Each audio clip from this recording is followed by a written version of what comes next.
Eh bien bonjour à toutes, bonjour à tous, c'est Top Top et aujourd'hui on se retrouve pour une nouvelle vidéo autre concernant les 12 coups de midi. Et cette vidéo va porter donc sur le dernier champion donc, qui vient de se faire éliminer à l'instant, il s'agit donc de Léo. Donc Léo, donc, qui est devenu, donc, après ses nombreuses victoires, est devenu le 5e plus grand champion du jeu.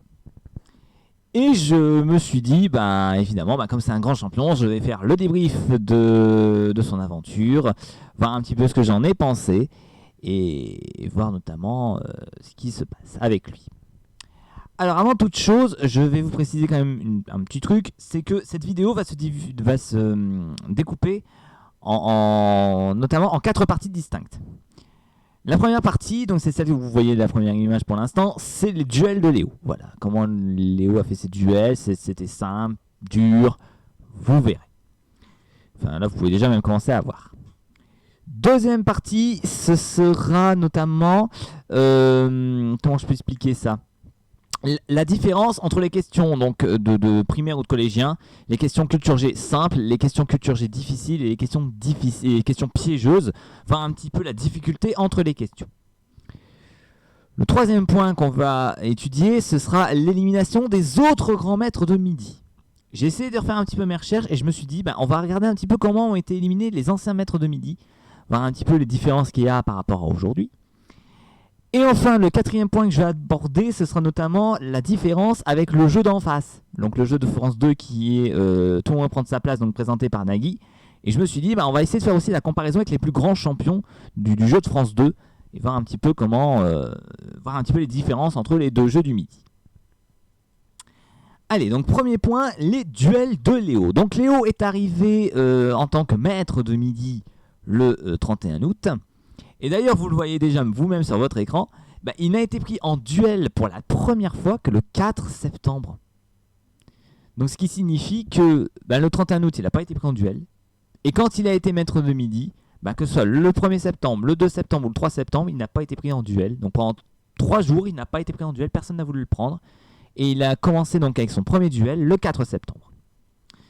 Donc voici la question. Quelle discipline est la passion de Jean Rochefort, Nicolas Canteloup et Guillaume Canet ? La natation synchronisée, le patinage artistique, le plongeon ou l'équitation? Là, j'ai envie de dire, c'est une question, ça va, c'est pas trop dur. D'autant plus qu'on vous donne 3 pistes, encore une fois, pour l'aider. Voilà, on donne Jean Rochefort, Canteloup et Canet.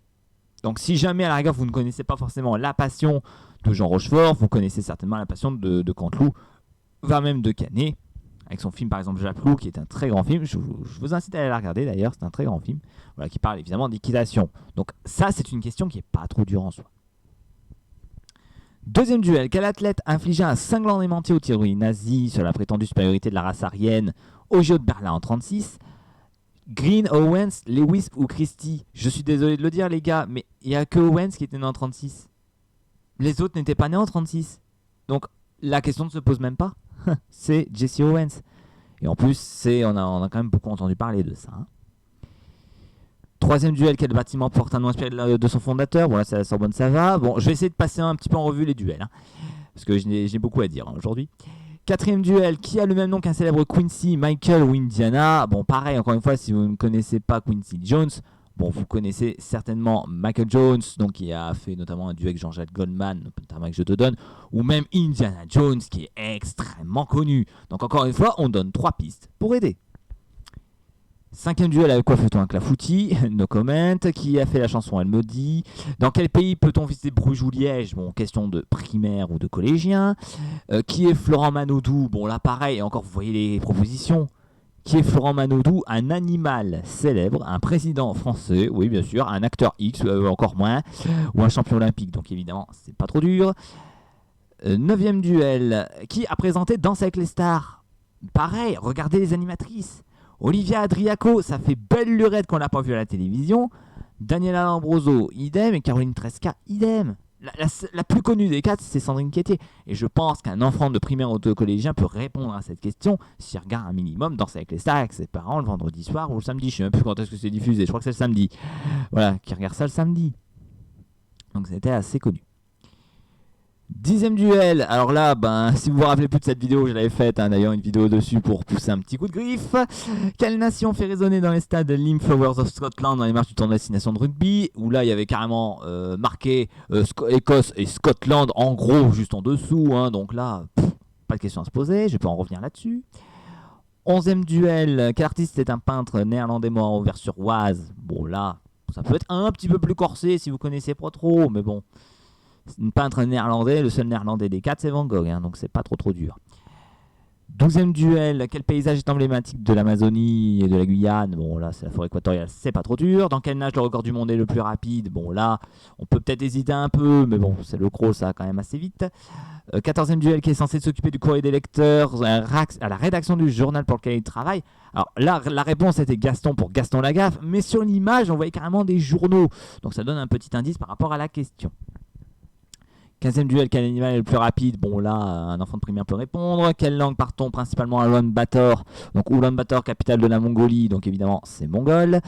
Quel roi invite à Léonard de Vinci en France, installa au Clos Lucé, appelé Mon Père? Bon là c'est peut-être un peu moins connu. Après ça dépend si vous êtes fan d'histoire ou pas. Moi je ne le suis pas, donc j'aurais peut-être eu un peu plus de difficulté à répondre à ce genre de questions-là. Ensuite, on enchaîne les duels. Donc, qui a donné son nom à une chanson de Mika? Tiens, on repart encore de Mika. Donc, Grace Kelly, ça va. Alors là, vous allez peut-être voir un truc qui va peut-être choquer. Mais vous voyez que le 18e duel a été posé à Léo le 5 octobre. Et vous voyez que le 19e duel n'a été posé à Léo que le 16 octobre. Donc, encore une fois, le Léo n'a pas été pris en duel. Le 6, 7, 8, 9, 10, 11, 12, 13, 14 et 15. Donc, pendant 10 jours de suite, le Léo n'a pas été pris en duel. Pourquoi? Voilà quoi. Donc 16e duel, donc l'acteur est connu pour son rôle de coéquipier de Mel Gibson dans L'Arme Fatale. Bon là, faut connaître L'Arme Fatale. Ensuite, 20e duel, qui est un champion de tennis? Salvador Dali, oui bien sûr, oui. Charles Trenet, évidemment. Emma de Cône, non. Donc évidemment, c'est Tsonga, c'est pas trop dur. 21e duel, quel mot est un adjectif démonstratif féminin? Ça, on l'apprend en primaire. 22e duel, qui devient cardinal en 1622? Le seul cardinal des 4 c'est Richelieu, donc c'est pas trop dur. 23e duel, où se trouve le Dallas. 24e duel, qui a eu la première place du top 50 avec le Mignon, donc évidemment c'est René Lataupe, ça un gamin peut répondre. Quel acteur fétiche de Scorsese est Rodrigo Bull, Taxi Driver au casino? Donc là pareil, on redonne 3 pistes pour aider. 26e duel, qui est marié à David Hallyday et à Arthur? Là, pareil, on donne 2 pistes pour aider. Et en plus, vous voyez les réponses derrière. Diane Kruger, Monica Bellucci ou Cindy Crawford? Non, évidemment, la seule française des 4, c'est celle de Fébure. Donc, c'est pas trop dur. Où se trouve Kourou? Bon, ça va. Quelle actrice de Sur la route de Madison et Mamma Mia détient le record absolu de nombre de nominations aux Oscars? Bon, Meryl Streep, très très connue. Qui a chanté à Sibonanga, Johnny Clegg, qui est décédé il n'y a pas si longtemps que ça, donc on en a quand même beaucoup parlé aussi. Qui était surnommé le Tigre? Bon là c'est très très connu aussi. Dans les dessins animés, quel animal rapide parvient toujours à échapper aux griffes du coyote? Donc évidemment c'est Bip Bip, c'est pas trop compliqué non plus. Quelle ville a organisé les JO de 96 et est la capitale de la Géorgie? Donc là pareil on donne 2 pistes pour aider. Quelle figure géométrique est liée à Pi? Bon là c'est une question qu'on apprend au collège ou en primaire. Qui entre dans Paris et libère la ville le 24 août 44? Bon là, faut connaître un petit peu l'histoire. 35e duel, à qui Françoise Sagan dit-elle bonjour dans son premier roman? C'est le roman le plus connu de Françoise Sagan, qui est Bonjour Tristesse, donc c'est pas très très dur non plus. Et enfin, donc quel ouvrage scénant l'amitié franco-britannique est inauguré par François Mitterrand en 94? Bon là ça va encore. Et là encore une fois vous le voyez ici, donc Léo a été éliminé le 6 décembre, je vais quand même le préciser. Et là, donc, vous voyez que le Léo n'a pas été pris en duel ni le 30, ni le 1er, ni le 2, ni le 3, ni le 4, ni le 5. Donc, du coup, 6 jours, ou 7 jours, et le 6, on peut rajouter le 6, donc 7 jours où il n'a pas été pris en duel. Donc, Léo, ce qui fait que durant son aventure, donc il a réalisé 36 duels, tiens, il manque un petit S, je l'ai oublié, la petite faute d'orthographe. En 98 participations, donc c'est-à-dire 196 duels qu'il aurait pu faire. Et donc sa moyenne à Léo, donc c'est une moyenne de 1 duel sur 5,4. En ce qui concerne la moyenne, elle est plutôt bonne. Voilà, puisque c'est vrai que la moyenne des grands maîtres de midi sont pris en duel une fois sur 5. Donc une fois toutes les 3 émissions environ. Donc ça va, le truc est assez bien respecté. Donc voilà pour le premier sujet, les duels. Parlons un petit peu du deuxième sujet, et là vous le voyez donc directement sur votre écran, c'est le problème des questions faciles ou difficiles. J'ai moi-même fait un petit tableau, donc concernant les 5 maîtres de midi auxquels j'ai fait une vidéo, donc Léo, Eric, Paul, Caroline et Antonin. Et je me suis dit, je vais essayer de classer les questions dans 4 catégories distinctes. La première catégorie, où c'est marqué donc prime colle, pour moi c'est des questions de primaire, voire de collégien, où pour moi un enfant de 10 ans peut répondre à la question sans problème. Je reprends le cas par exemple de la chanson Mignon Mignon qui se trouve non pas ici. Elle est où Je la retrouve plus. Elle est où? Elle est là, voilà, le 24e duel. Voilà, qui a eu la première place du top 50 avec Mignon Mignon. Ça pour moi c'est une question qu'un enfant de primaire peut répondre. Idem pour le 33e duel, quelle figure géométrique est liée de façon très intime au nombre pi. Ça pareil, pour moi c'est une question, pour moi un collégien peut répondre. Ou pareil, 21e duel, là je l'ai en face de moi, quel mot est un adjectif démonstratif féminin? Ça pareil, pour moi un primaire peut répondre correctement à la question sans problème. Donc ça c'est la première catégorie. Deuxième catégorie, c'est pour moi les questions de culture G simple. C'est-à-dire que c'est des questions où peut-être pas forcément un enfant de 10 ans va connaître parce que c'est pas son truc, mais qui est quand même très connu, et je pense qu'il y a au moins un Français sur 2 qui pourrait répondre correctement à la question. Donc je pense notamment, par exemple, à qui était surnommé le tigre. Par exemple, 30e duel, Georges Clémenceau, le tigre, c'est quand même très connu. Ou pareil, François Sagan, Bonjour Tristesse, c'est le roman le plus connu de François Sagan. Donc pour moi, je pense qu'il y a au moins un Français sur 2 qui peut répondre correctement à la question. J'en suis même sûr. Donc voilà, si on connaît un petit peu ça, voilà. Ensuite, à côté, j'ai mis les questions culture G difficiles. Donc, c'est-à-dire que c'est une question culture G qui est un petit peu plus pointue et qui, pour moi, tout le monde ne va peut-être pas forcément connaître. Donc, je prends le cas, par exemple, le 34e duel, par exemple, qui entre dans Paris et libère la ville le 24 août 44. Bon, ça peut être un peu plus dur parce que, bon, vu les réponses, on est quand même à l'époque. Donc, là, ça peut être un petit peu plus corsé et peut-être que moins d'un Français sur 2 pourrait répondre à la question. C'est pour ça que je l'ai mis en culture G difficile. Et enfin, la quatrième catégorie, donc c'est la catégorie des questions pièges, donc c'est-à-dire une question où il y a une réponse évidente qui n'est pas la bonne. Voilà, je reprends le cas par exemple de celui qui a éliminé Eric, qui pour moi l'a battu sur une question piège. Voilà, quel animal, quel ustensile ménager était un animal, était un insecte. Voilà, entre l'éponge, la serpillière, le balai ou le plumeau. Bon là, la réponse évidente, c'est l'éponge, qui est très connu en tant qu'animal. En revanche, personne ne connaît la serpillière. Mais c'est quand même la bonne réponse. Donc pour moi, ça, c'est plutôt une question piège. Donc c'est une réponse il y a une réponse évidente, logique, mais qui n'est pas bonne. Et ça, pour moi, c'est une question piège. Donc du coup, j'ai fait mes petits calculs. Enfin, pas mes calculs. J'ai essayé de classer donc tous les duels dans chacune des 4 catégories. Et, alors, encore une fois, c'est mon avis. C'est-à-dire que moi, je classe ça. Peut-être que si vous classez là les 36 duels de Léo, vous n'allez peut-être pas obtenir ce résultat-là. Vous allez peut-être avoir plus de questions du côté droit, vous allez peut-être avoir plus de questions peut-être du côté gauche, ou voilà, il y a peut-être des inversements. Ça, c'est ce que moi je pense. Ça, c'est mon point de vue. Et quand je vois mon point de vue, je vois quand même qu'il y a quelque chose qui cloche pour moi. C'est-à-dire que la majorité des duels, quasiment 90% des duels qui sont posés au maître de midi, se trouvent du côté gauche. Pour tous les maîtres de midi. Que ce soit pour Léo, pour Eric, pour Paul, pour Caroline ou pour Antonin. 90% des questions, au moins 90% des questions posées au maître de midi se trouvent soit dans la colonne primaire collège, soit dans la catégorie culture G facile, culture G simple. Et très peu de questions se trouvent du côté culture G difficile ou piège. Et vous le voyez même dans les pièges, aucun grand maître de midi, pour moi, n'a eu de questions pièges. Aucun de ces 5-là. Vous voyez aussi à côté, j'ai mis rouge. Ça correspond aussi, et d'ailleurs, tiens, en parlant de rouge, je vais en parler après tout à l'heure, c'est que ça, quand je mets rouge, c'est-à-dire que là, c'est le maître de midi qui est passé au rouge, et c'est l'autre candidat qui a dû répondre à la question. Mais encore une fois, regardez, quand le maître de midi passe au rouge et que c'est l'autre qui doit répondre, vous le voyez ici, à chaque fois, il y a une question soit culture G difficile, soit piège, soit piégeuse. aucune question ne se trouve du côté gauche. Les questions se trouvent du côté droit pour avantager le maître de midi. Trouvez-vous ça normal? Non, je ne pense pas.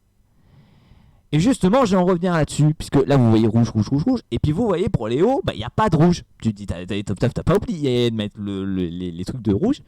Mais non, puisqu'en fait, durant les 98 participations qu'a fait Léo, le Léo, il n'est jamais, et je dis bien jamais, il n'est jamais passé au rouge. Ça, faut le savoir. Le Léo n'est jamais passé au rouge durant toute son aventure. Et là, pour moi, ça me choque aussi un peu. Parce que donc Léo devient, pour moi, le plus grand champion à n'être jamais passé au rouge durant toute son aventure. C'est quand même étonnant, non? Ne jamais passer au rouge, c'est quand même bizarre. Sachant qu'on va répéter aussi autre chose, j'en reparlerai un petit peu plus tard derrière. Mais encore une fois, quelque chose qui va me gêner un peu. Et encore une fois, on sent que les maîtres de midi, ils ont des petits trucs, quoi. On le sent tout de suite. Et pour cela, donc, je vais parler donc, du 4e point, l'élimination des autres maîtres de midi. Voilà, qui se trouve juste ici. J'ai repris ici. Donc ici, j'ai repris, c'était les 15 plus grands, je crois. Oui, ça doit être ça. Ça doit être les 15, dans les 15 plus grands maîtres de midi. 15 ou 20 plus grands maîtres de midi. J'ai plus le truc en tête. Mais je crois que ça doit être ça. Ça doit être dans les 15-20 plus grands maîtres de midi. Et encore une fois, il y a des petits trucs qui vont me choquer. Vous allez voir. Tout d'abord, on voit ici donc l'élimination d'Eric. Donc Eric, donc lui, il est passé au rouge. Et l'autre candidat donc, a répondu correctement à la question. Voilà, je repose la question ici. Donc ça, pareil, vous voyez, Eric passe au rouge. Mais l'autre candidat, quand il l'a éliminé, il tombe sur une question piège. Il tombe sur une question piège. Bon, il a réussi quand même à l'éliminer là-dessus. Mais il tombe sur une question piège. C'est quand même étonnant, non? Tombe sur une question piège. Ok, tu tombes sur une question piège, d'accord. Si tu veux, tu tombes sur une question piège, d'accord. Si tu veux. C'est un peu bizarre, mais si tu veux. Ensuite, autre élimination, donc celle de celui que vous connaissez, qui lui a été éliminé en coup fatal. Et en plus, vous voyez donc sur votre écran que l'adversaire, il ne restait plus que 40 centièmes de seconde à l'adversaire. Autant dire que le match était très très très serré. Pour le coup. Ça, il faut quand même le préciser. Il faut quand même le préciser. Ensuite, Paul. Paul, lui, il a été éliminé en duel. Mais là, cette fois-ci, c'est un autre candidat qui est passé au rouge. Et Paul qui a mal répondu à son duel. Duel que voici. Donc, qui a été élu 2 fois président de la République sans jamais avoir été élu. Et là, pour moi, c'est une bourde qu'il a fait, Paul. Pour moi, c'est une véritable bourde parce que pour moi, cette question était dans son domaine. Et pour moi, il aurait pu continuer et il aurait pu rester encore maître de midi. Puisque cette question-là, c'est une question histoire, c'est son domaine. Donc pour moi, c'est plus une bourde qu'il a fait. Ou de la fatigue, j'en sais rien. Mais pour moi, il aurait dû répondre correctement à la question. Et je pense que la prod des 12 coups de midi, je pense qu'ils s'y attendaient pas. Je pense qu'ils s'attendaient vraiment à ce qu'ils répondent correctement à la question. Ensuite, Véronique. Alors, Véronique, ça faisait un moment qu'elle était éliminée, Véronique. Puisque Véronique a été éliminée au bout de 100 participations. Il y a de ça déjà un petit moment. Et là, vous voyez le duel qu'elle a eu. Donc, Véronique a été éliminée en duel car un autre candidat est passé au rouge. Et Véronique a dû répondre à cette question. La question, la voici. Où se trouvait Michel Sardou quand il a eu l'idée de la chanson Les Lacs du Connemara? En Bretagne, en Irlande, en Écosse ou en Normandie? Et pour moi, ça, c'est une question piège, pour autant. C'est-à-dire que là, on a une réponse évidente. L'Écosse, lac du Connemara, l'Écosse ou l'Irlande. Voilà, on se dit c'est l'Irlande, l'Écosse, bref.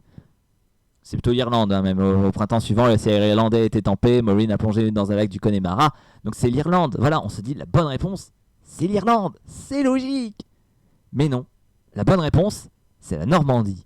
Et pour moi, Véronique, elle, s'est fait éliminer sur une question piège. Mais ça, c'est bien, justement. Parce qu'au moins, on voyait que les anciens maîtres de midi, hein, puisque Véronique, ça fait un moment qu'elle était maître de midi, et on voyait qu'avant, les maîtres de midi, ils pouvaient, en duel, tomber sur des questions pièges. Chose qui n'arrive pas aujourd'hui. Chose que n'a jamais eu Eric, chose que n'a jamais eu Paul, chose que n'a jamais eu Léo.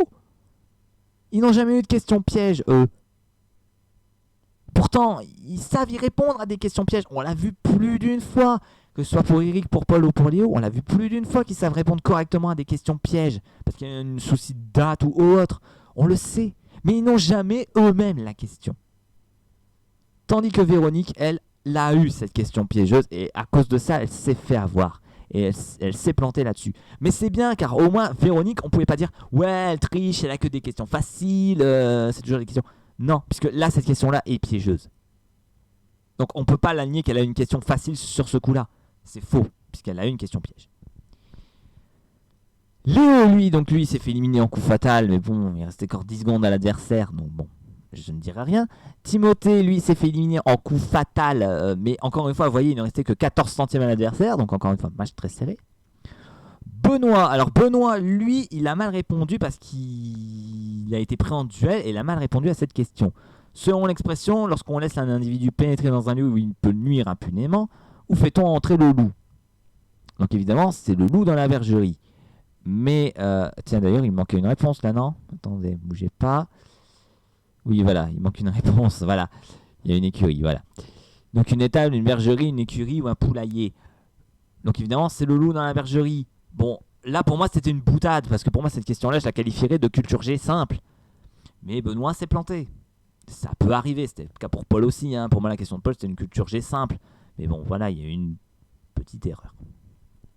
Mais Benoît, lui, il était, je crois, devenu maître de midi après la polémique de vous savez qui. Véronique, elle a été éliminée avant, hein, pour la petite précision. Ensuite, pour Bruno. Bruno, lui, donc pareil, grand maître de midi également, qui était maître de midi avant l'affaire, vous savez qui. Et Bruno a mal répondu à cette question. En duel, encore une fois. Quel guitariste a brisé le plus de guitares en une tournée? Jimi Hendrix, Pete Townshend, Kurt Cobain ou Matt Bellamy? Mais ça, j'ai envie de vous dire, ça c'est une question de culture G difficile pour le coup. À moins d'être féru de guitare ou féru de rock ou féru de guitariste de rock, oui, voilà. Bref, ou de concerts de rock, etc. Ou fan des personnes qui sont là en réponse. Vous ne pouvez pas répondre à la question correctement. À moins d'être féru de ce truc, du rock, vous n'allez pas pouvoir répondre à la question sans... comme ça, sans dire au hasard. Là, c'est où tu sais, ou tu ne sais pas. Et là, pour moi, ça, j'ai envie de vous dire, faut le savoir. Et pour moi, ça, je pense que... Voilà, ça, c'est une question très difficile, pour le coup. Ça, c'est une question dure, très dure. Donc, vous voyez, les maîtres de midi, avant, avaient eux aussi des questions très difficiles, pour le coup. Chose qui n'est plus le cas aujourd'hui. Alexandre, lui, donc, qui s'est fait éliminer pareil en duel sur cette question. Quel pays mesure environ 4300 km du nord au sud? Donc là, la bonne réponse, c'était le Chili. Mais là, pareil, vu la grandeur des pays, que ce soit le Mexique, le Chili, l'Argentine ou le Brésil, ce sont des pays très grands. Donc pareil, pour se planter là-dessus, enfin, voilà quoi, c'est facile de se planter sur une question comme ça. Encore si vous aurez mis les réponses, je ne sais pas, le Chili, je ne sais pas moi, l'Islande, la France, et puis je sais pas moi, et puis je sais pas moi, l'Allemagne ou les Pays-Bas ou la Belgique, bref. Là, c'était facile pour le coup, puisqu'on a une réponse évidente qui est la bonne, mais là, quand vous voyez les réponses, c'est plus dur. Ensuite pour Sylvain, donc, qui fut nommé aux Oscars pour son interprétation de Fletcher Christian dans Les Révoltés du Bounty. Là pareil, il faut connaître le film. Si vous ne connaissez pas la nomination aux Oscars, si vous ne savez pas, vous n'allez pas pouvoir répondre. Donc question encore une fois difficile. Pour Romain, alors Romain, lui, il a été éliminé en duel, mais parce que lui, il est passé au rouge. Donc là, c'est le maître de midi qui est passé au rouge. Et c'est l'autre qui a dû répondre correctement à la question. Question que voici. Donc quel fruit désigne un oiseau, mais aussi des joueurs de rugby néo-zélandais? La grenade, la goyave, le kiwi ou le mangoustan? Et là, j'ai envie de vous dire, encore une fois, on donne 3 pistes pour aider. On a le fruit, bon, les 4 sont des fruits, mais ok. On a l'oiseau et on a les joueurs de rugby.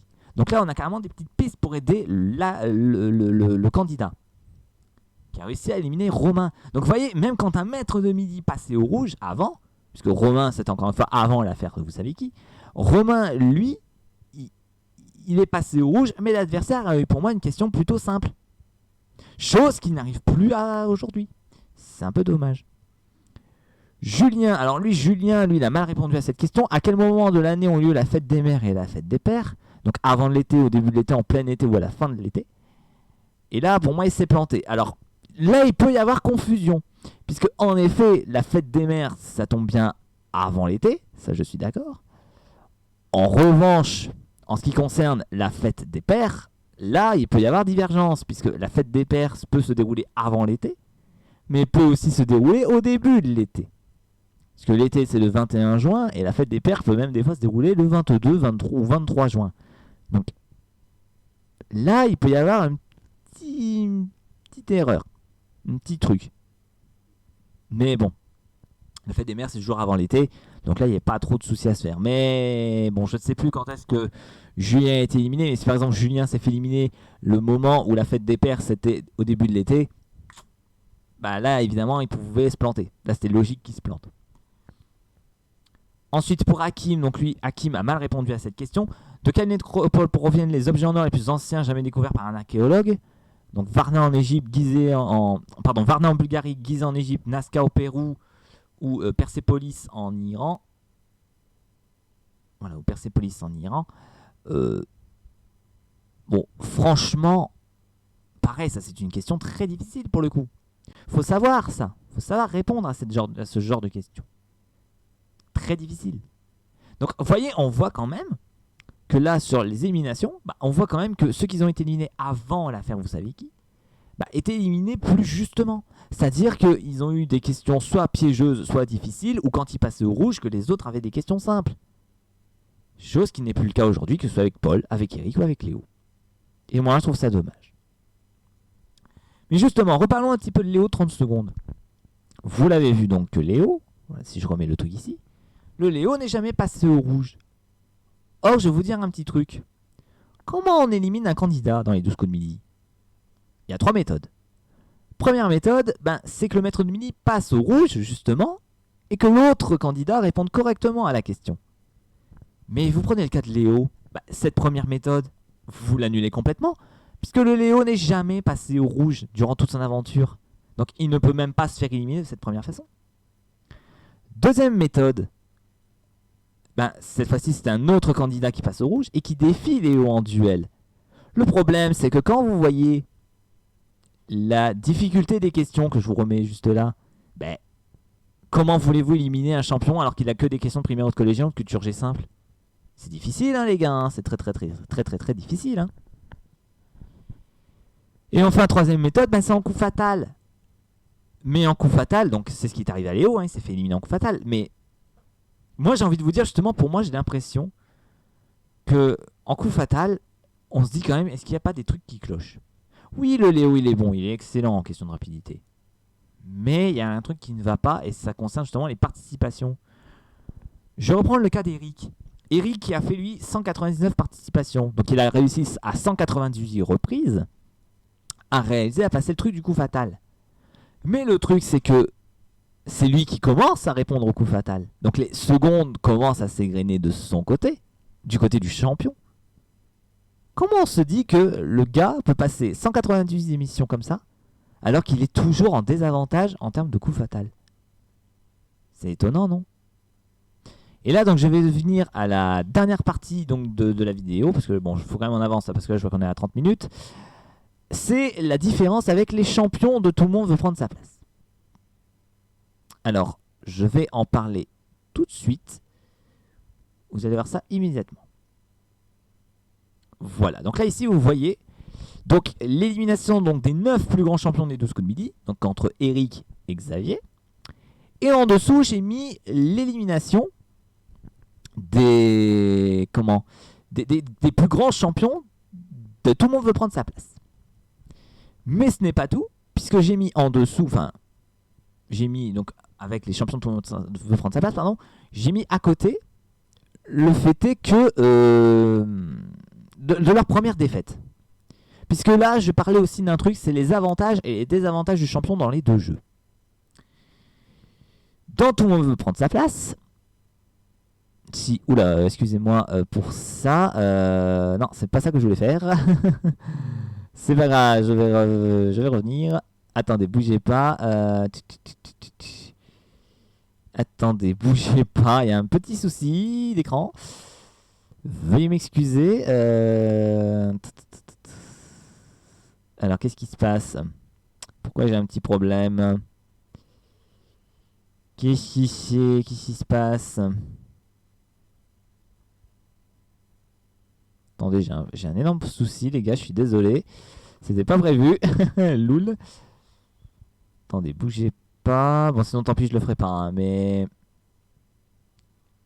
j'ai un petit souci, les gars. Bon, c'est pas grave, je vais le laisser comme ça. Sinon, j'ai la page à côté de moi. Je vais vous expliquer ça. Je vais vous remettre la page. Voilà, juste ici.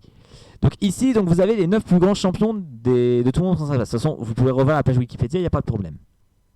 Donc entre Marie-Christine et Mickaël, donc Marie-Christine qui a fait 213 victoires, Julien 152, Dominique 150, Sandrine 142, Stéphane 139, Enzo 138, Christophe 130, Jean-Michel 124 et Mickaël 81 victoires. Mais à côté, justement, je leur ai mis leur première défaite. Puisque là, je me dis, mais imaginez que dans le jeu de Nagui, on ne peut pas racheter la place. Puisque ça, c'est un avantage du champion de pouvoir racheter sa place. Enfin, de pouvoir vendre sa place, que l'autre s'en va avec notre argent, et du coup, nous, on reste champion. Mais je me suis dit, imaginez que cette règle n'existait pas dans le jeu. Et dès que vous vous faites éliminer, hop, vous perdez votre place immédiatement, comme dans le jeu de TF1. Donc là, ici, j'ai fait une moyenne. Enfin, j'ai pas fait une moyenne, j'ai fait le pitch, ici. Et vous voyez que Marie-Christine, donc sa première défaite, c'est au bout de 125 victoires. Julien, première défaite au bout de 36 victoires. Dominique, au bout de environ 15 victoires. J'ai pas le chiffre précis. Sandrine au bout de 9 victoires, Stéphane 41 victoires, Enzo 10, Christophe 71 au bout de 2 défaites, puisque je ne sais plus quand est-ce qu'était sa première défaite. Jean-Michel au bout de 26 victoires et Mickaël au bout de 46 victoires. Et là, du coup, qu'est-ce qu'on voit? On s'aperçoit que dans les 9 plus grands champions de TFM-PSP, il n'y a que Marie-Christine qui a passé le cap des 100 victoires, et même des 125 victoires. Et les 9 autres n'ont même pas réussi à faire 100 victoires. Et j'ai envie de dire, dans les 9, donc entre Julien et Mickaël, il n'y en a pas un qui a réussi à passer les 76 victoires de suite, chose qu'a fait Xavier, et qui est donc le 9e plus grand champion du jeu. Et là, je me dis, les mecs des 12 coups de midi s'en sortent mieux que les champions de TNMVPSP, alors que ceux-ci ont des avantages. Avantages que je mets juste là. Dans Tout le monde veut prendre sa place, le champion, lui, ne fait que le défi final. Il peut choisir son adversaire en cas d'égalité en manche 2, ou même en manche 1. Il choisit en finale le thème de son choix pour lui et pour son adversaire. Donc il peut se prendre pour lui un thème super facile et pour son adversaire un thème vachement hard. Il joue lui-même en deuxième, comme ça il peut calculer un petit peu le score qu'il peut faire. Il peut même prendre des duos pour s'assurer le coup. En cas d'égalité, le champion reste champion. Et en plus de ça, donc celui-ci peut racheter sa place si besoin. S'il perd. Donc encore une fois, je le disais, donc si on retire cette dernière règle, donc du champion peut racheter sa place, voilà un petit peu comment ça se passerait. Et on voit que certains champions, je prends le cas par exemple, le cas de Sandrine, qui est la 4e plus grande championne du jeu avec 142 victoires, si elle serait fait éliminer au bout de sa première défaite parce que l'autre voulait absolument le fauteuil, elle ne serait éliminée qu'au bout de 9 participations. C'est quand même peu pour une championne. Alors que les champions des 12 coups de midi, eux s'en sortent mieux. Mais le truc dans les 12 coups de midi, c'est que normalement le champion est censé avoir 0 avantage comparé à ses 3 adversaires.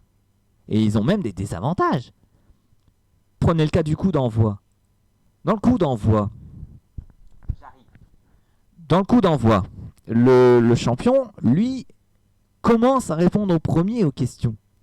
Donc comme c'est lui qui commence à répondre, c'est lui qui peut passer plus facilement au rouge. Puisqu'il répond directement, c'est lui qui commence le jeu, en gros.